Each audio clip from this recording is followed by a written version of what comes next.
Well, welcome everybody. I'm going to go through some basic rules for you, give you some tips and pointers about this room so you get the most out of your experience, and then we can get you guys started. So firstly, no photography. We don't want to spoil it for anyone else. Siri can't help you with anything. Everything you need is either in the room or it's in your heads. You don't need to climb on or over anything. You can reach everything with your feet on the ground. Nothing's hidden under any of our big bulky heavy furniture. You don't need to rearrange everything for me, and no excessive force is needed with anything in the room. If things don't move with ease, they're either not supposed to move or they may need to be unlocked first.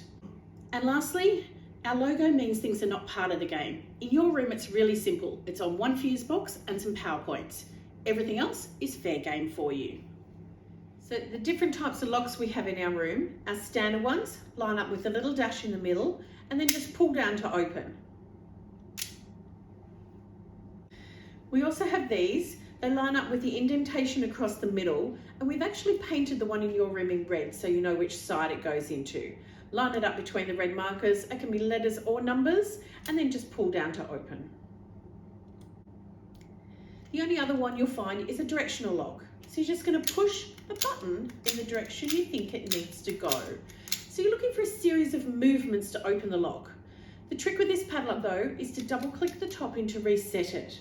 So if you start to put a combination in and make a mistake, double click it, put your combination in, and then pull down firmly for this one to open. You'll also find some torches in the room. The button on the back turns them on and off. You can see to walk around okay in the room. It's just some of the padlocks are in a bit darker locations. You will also find more torches than you are people. Just because the room is set for 6, it does not mean anything, but it is handy if any of them go flat. You'll also have a TV monitor in your room that will have your countdown timer on it. It's also where I can communicate with you. If you get stuck at any point in time and need some help, feel free to call out and ask for a clue, and I can pop something up on the screen for you. Pay attention to the picture and the text that comes up, because sometimes one or both will help you out. But this room's a linear room, and what that means is one puzzle will lead to the next, which will lead to the next. So if you get stuck, think back to the last thing you opened. That's what you need to focus your attention on to solve your next puzzle. So you'll have a TV monitor in your room with your countdown timer on it. It's also where I can communicate with you. If you get stuck at any point in time and need some help, feel free to call out and ask for a clue, and I can pop something up on the screen for you. Pay attention to the picture and the text that comes up, because sometimes one or both will help you out. So have you guys done any rooms before? No, first time. Lovely, we get to introduce you to something new today.